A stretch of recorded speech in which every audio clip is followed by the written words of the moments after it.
জীবন কার কোথায় থমকে যাবে কেউ জানে না, জানতেন না নাসিমা বেগমও। তাই তো 12 বছর আগে রানা প্লাজা ট্র্যাজেডি থেকে বেঁচে ফিরলেও গত 25 মার্চ দৌলতদিয়া ফেরিঘাটে পদ্মায় বাস ডুবিতে প্রাণ হারিয়েছেন তিনি।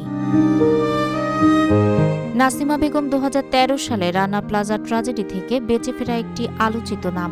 ঘটনার 3 দিন পর ধ্বংসস্তূপ থেকে জীবিত উদ্ধার হয়েছিলেন তিনি। তবে এবার আর ভাগ্য সহায় হল না নাসিমা বেগমের। টানা 72 ঘণ্টা ধ্বংসস্তূপে চাপা পড়ে জীবন নিয়ে বেঁচে ফিরলেও এবারের দুর্ঘটনার 6 ঘণ্টা পরই পদ্মা থেকে উদ্ধার হয় নাসিমার নিথর দেহ।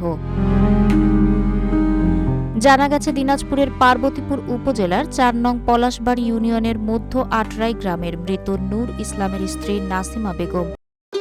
ভবিষ্যৎ হোক নিরাপদ, বিনিয়োগ হোক বিশ্বস্ত, আর আমার পছন্দ সল্ট বে। ওয়েলকাম টু সল্ট বে।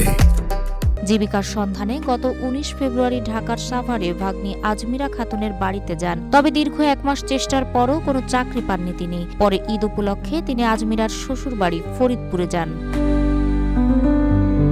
ঈদ শেষে গত 25 মার্চ বিকেলে নাসিমা ও তার স্বজনেরা বাস যোগে ঢাকার উদ্দেশ্যে রওনা দেন। রাজবাড়ির দৌলতদিয়া পাটুরিয়া ফেরিঘাট এলাকায় বাসটি পদ্মা নদীতে পড়ে যায়। এ দুর্ঘটনায় তারা সবাই ডুবে যান। প্রায় 6 ঘণ্টা পর রাত 11:30টার দিকে নাসিমা সহ বাকি 3 জনের লাশ উদ্ধার করে আইন শৃঙ্খলা রক্ষাকারী বাহিনী।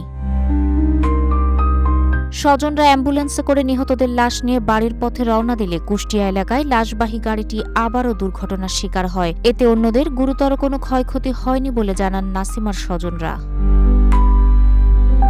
রানা প্লাজা দুর্ঘটনার সময় সেখানে কর্মরত ছিলেন নাসিমা বেগম। ভবনের ধ্বংসস্তূপের নিচে 3 দিন আটকে থাকার পর অলৌকিকভাবে জীবিত উদ্ধার হন তিনি। এরপর থেকে গ্রামের বাড়িতে ছিলেন নাসিমা। তবে স্বামীর মৃত্যুর পর জীবিকার তাগিদে তিনি আবারও ঢাকা গিয়েছিলেন। ঈদের পর ঢাকায় ফিরছিলেন নাসিমা।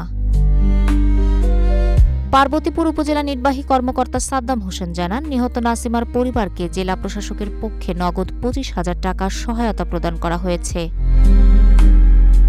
27 মার্চ জুমার পর পারিবারিক কবরে নাসিমার দাফন সম্পন্ন করা হয়। তাহের আক্তার, রূপালী বাংলাদেশ।